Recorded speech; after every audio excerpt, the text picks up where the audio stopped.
वैसे जरूरी नहीं है, लेकिन फिर भी वीडियो को लाइक या फिर डिसलाइक कर दिया करें। मूवी के स्टार्ट में हमें ये पता चलता है कि एक फेमस एक्ट्रेस एना फ्रिट्ज की डेड बॉडी पार्टी के दौरान वहाँ से मिली है। इसका मतलब ये था कि एना फ्रिट्ज की अचानक ही किसी वजह से मौत हो गई है और अब उसकी डेड बॉडी मॉर्ग में भी आ चुकी है। इसके बाद हमें दो फ्रेंड्स दिखाए जाते हैं, जिनमें एक का नाम इवान था और वो दोनों अपने एक फ्रेंड पाओ से हॉस्पिटल में मिलने आए थे। असल में ये तीनों मिलकर एक पार्टी में जाने वाले थे, लेकिन पाओ की शिफ्ट तो 1 घंटे के बाद खत्म होने वाली थी, क्योंकि पाओ इसी हॉस्पिटल की मॉर्ग में काम करता था। इसके बाद वो तीनों फ्रेंड्स बाहर आ जाते हैं और यहाँ पर ये तीनों खूब ड्रिंक करते हैं और वो एना फ्रिट्ज के बारे में बातें भी करने लगते हैं। तब इवान पाओ से पूछता है कि क्या हम उसकी डेड बॉडी देख सकते हैं। अब क्योंकि ये रिस्की था, इसीलिए पाओ इनकार कर देता है, क्योंकि ऐसा करने से उसकी जॉब जा सकती थी। अब क्योंकि एना फ्रिट्ज एक फेमस एक्ट्रेस होने के साथ साथ काफी खूबसूरत भी थी, इसीलिए इवान बार बार इंसिस्ट कर रहा था उसे देखने के लिए। तब इवान के इतना फोर्स करने पर उसके दोनों फ्रेंड्स मान जाते हैं। तो इसीलिए पाओ अपनी जॉब को खतरे में डालकर अपने फ्रेंड्स को एक ऐसी जगह पर ले आता है जहाँ पर किसी का भी जाना अलाउड नहीं था। इसके बाद वो तीनों फाइनली मॉर्ग में आ जाते हैं, जहाँ पर पाओ एक डेड बॉडी के पास जाकर खड़ा हो जाता है और वो कहता है कि ये एना फ्रिट्ज की डेड बॉडी है। लेकिन जैसे ही पाओ डेड बॉडी से कपड़ा हटाता है तो वो तो एक बूढ़ी औरत की डेड बॉडी होती है, जिसे देखकर इवान और उसका दूसरा फ्रेंड डर जाते हैं। असल में पाओ इन दोनों के साथ मजाक कर रहा था। इसके बाद पाओ आता है एना फ्रिट्ज की असली डेड बॉडी के पास। तो पाओ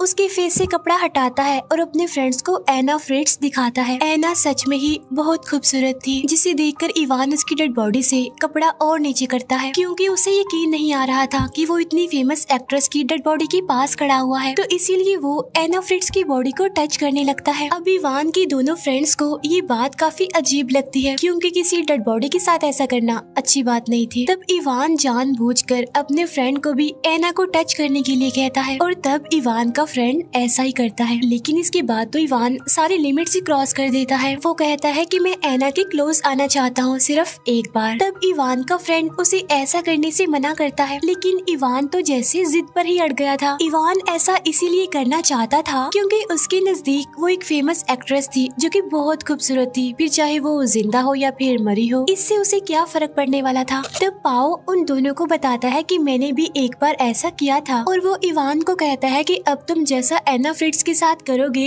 मैं भी वैसे ही करूँगा। लेकिन उन दोनों का जो फ्रेंड था सिर्फ उसे ही लग रहा था कि ये चीज गलत है और उन्हें ऐसा नहीं करना चाहिए। लेकिन अब क्योंकि वो अपने फ्रेंड्स के साथ था तो इसीलिए उसको अपने फ्रेंड्स की बात माननी पड़ती है। बेशक वो अपने फ्रेंड्स की तरह ऐसा ना करे, लेकिन उसे सहना पड़ेगा, देखना पड़ेगा सब। इसके बाद ये तीनों ड्रग्स लेते हैं। फिर इसके बाद पाओ और उसका दूसरा फ्रेंड एक अलग रूम में आ जाते हैं और उधर इवान एना की डेड बॉडी के क्लोज आता है। तब इवान की बात पाओ जाता है और वो भी ऐसा ही करता है। लेकिन तभी अचानक से हम बड़ी हैरान कर देने वाली चीज देखते हैं और वो ये कि अचानक से एना की आईज खुल जाती हैं। वो दोबारा जिंदा हो गई थी और अपने पूरे सेंसेस में थी। लेकिन पाओ को भी इस बात का पता नहीं चलता कि एना फ्रिट्ज अब जिंदा हो गई है। लेकिन जब उसे इस बात का पता चलता है तो वो डर जाता है और चिल्लाने लगता है। तब उसके चिल्लाने की आवाज सुनकर इवान और उसका फ्रेंड भी वहाँ पर आ जाते हैं। तब पाओ उन्हें बताता है कि एना फ्रिट्ज अब जिंदा हो गई है। एना को जिंदा देखकर पाओ और इवान काफी घबरा जाते हैं, क्योंकि एना को पता था कि उन दोनों ने ही उसके साथ ऐसा किया। तो जाहिर सी बात है कि एना बाहर जाकर ये बात पुलिस को बता देगी कि मॉर्ग में उसके साथ क्या किया इन लोगों ने। तब ये सोचकर इवान एना को मारने का प्लान बनाता है, क्योंकि वो किसी भी किस्म का रिस्क लेना नहीं चाहता था। लेकिन यहाँ पर इवान का फ्रेंड एना की हेल्प करता है और वो उसे कपड़े में लपेट देता है। यहाँ पर इवान का फ्रेंड उसकी इस बात से एग्री नहीं करता कि एना को मारा जाए,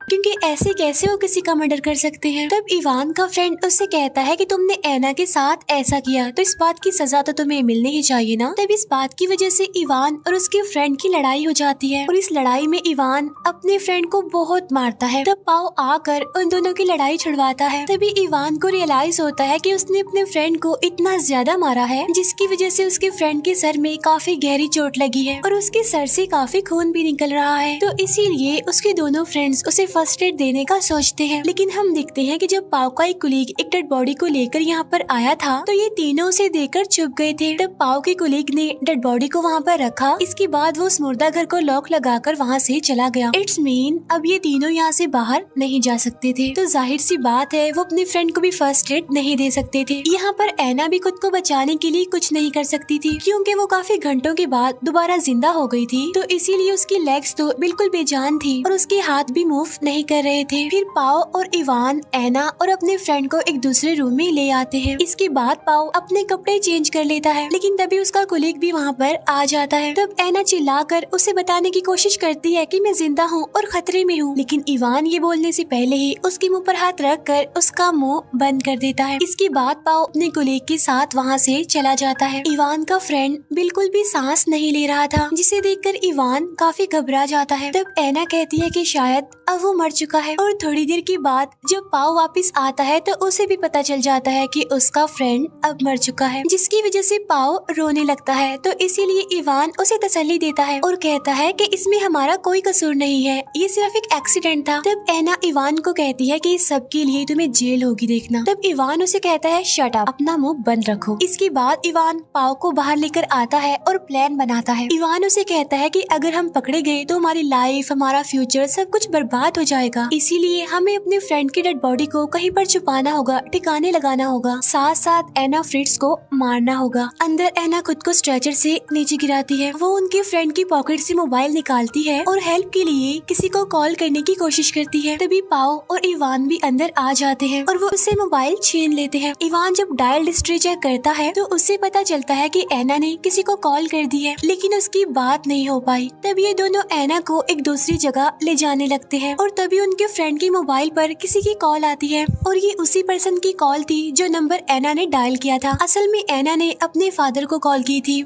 और जैसे इवान कॉल पिक करता है तो एना चिल्लाकर अपने फादर को बुलाती है और उनसे हेल्प मांगती है, लेकिन पाओ उसके मुंह पर हाथ रख कर उसका मुंह बंद कर देती है कि बाय मिस्टेक कॉल हो गई थी, रॉन्ग नंबर, और ये कहकर वो फोन बंद कर देता है। तब इवान एना को मॉर्ग में लाकर उसे जोर से स्लैप करता है, जिस पर एना उसे कहती है कि तुम्हें इस बात की सजा जरूर मिलेगी। तब इवान चिल्लाकर एना को कहता है कि मत भूलो, अभी थोड़ी देर पहले तुम एक डेड बॉडी थी और अब मैं तुम्हें दोबारा डेड बॉडी बनाने लगा हूँ। इसके बाद इवान कंटेनर लेने के लिए वहाँ से बाहर चला जाता है ताकि वो अपने फ्रेंड की डेड बॉडी को उसमें डालकर कहीं पर ले जा सके। पीछे से पाओ भी एना के हाथ पर बांधने लगता है। तब एना उसे कहती है कि तुम्हें इवान का साथ देने की कोई जरूरत नहीं है क्योंकि तुम्हारा कोई कसूर नहीं है, क्योंकि तुमने कुछ नहीं किया, सब कुछ उसी ने किया है और वो एक झूठा इंसान है और उसने ही तुम्हारे फ्रेंड को मारा है। जिस पर पाओ कहता है कि हाँ ठीक है, लेकिन वो तो एक एक्सीडेंट था। जिस पर एना उसे कहती है कि नहीं, ऐसा नहीं है, असल में जब तुम अपनी कोलीग के साथ बाहर गए थे तो इवान ने अपने फ्रेंड का गला घोंटकर उसे मार दिया। तब अचानक से पाओ इस बारे में सोचने लगता है, लेकिन तभी वो एना के मुंह पर टेप लगाकर उसका मुंह बंद कर देता है।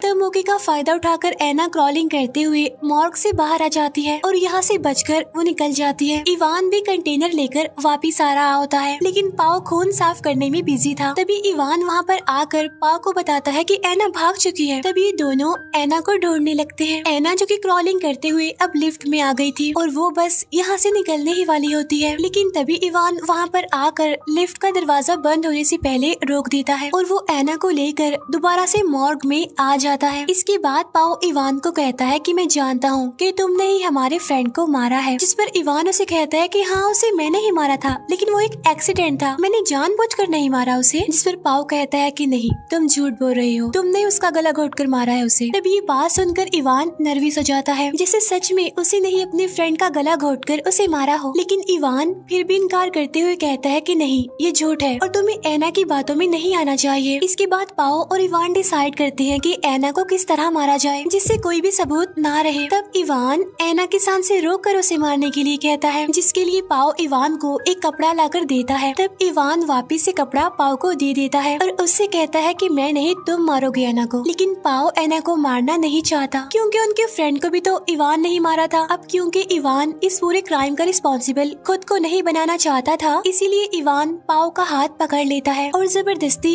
एना के मुँह पर कपड़ा रखवाता है। तब वो लोग कपड़ा नहीं हटाते और एना एक बार फिर से मर जाती है। इसके बाद वो एना की बॉडी को स्ट्रेचर पर रखते हैं और अपने फ्रेंड की डेड बॉडी को कंटेनर में डाल देते हैं। तब इवान उस कंटेनर को लेकर वहाँ से चला जाता है। उधर पाओ भी एना की बॉडी को साफ करने लगता है। इवान अपने फ्रेंड की डेड बॉडी को एक जगह पर फेंक कर वापिस आने लगता है। पाओ ने एना की बॉडी को अच्छे से साफ कर दिया था और वो बस जाने ही वाला था, लेकिन जाने से पहले पाओ एक बार एना के मुंह से कपड़ा हटाता है और वो दिखता है कि एना अभी जिंदा है। तब पाओ एना को कहता है कि चुप रहना और रिलैक्स भी। अब यहाँ पर सवाल ये उठता है कि एना तो मर चुकी थी, तो फिर वो दोबारा जिंदा कैसे हो गई? असल में एना जब पाओ को ये कह रही थी कि सारा कसूर इवान का है, तुमने कुछ नहीं किया, तो तभी इन दोनों यानी एना और पाओ ने प्लान बनाया। प्लान के मुताबिक जब एना का दम घुटने ही वाला था तो उससे पहले उसने ऐसे ही रिएक्ट किया जैसे वो सच में मर चुकी हो, और यहाँ पर उसने मरने की इतनी अच्छी एक्टिंग की कि इवान को उसका पता ही नहीं चला। इसके बाद इवान भी मॉर्ग में वापस आ चुका था। इसके बाद वो दोनों फ्रेंड वहाँ से निकलने लगते हैं। तब जाने से पहले इवान अपना वॉलेट चेक करता है, लेकिन उसमें उसका आईडी कार्ड नहीं था। तब इवान अपना आईडी कार्ड लेने के लिए वापस से मॉर्ग में आता है। अब यहाँ पर पाओ उसे रोकने की कोशिश करता है, लेकिन इवान अंदर आ जाता है और वो भी देख लेता है कि एना फ्रिट्ज अभी जिंदा है। तब एना को जिंदा देखकर इवान पाओ पर काफी गुस्सा करता है और वो उसका गला घोटने लगता है। अब क्योंकि इवान अपने पहले दोस्त की तरह पाओ को मारना नहीं चाहता था, इसीलिए वो उसे छोड़ देता है, लेकिन तभी एना एक सीजर से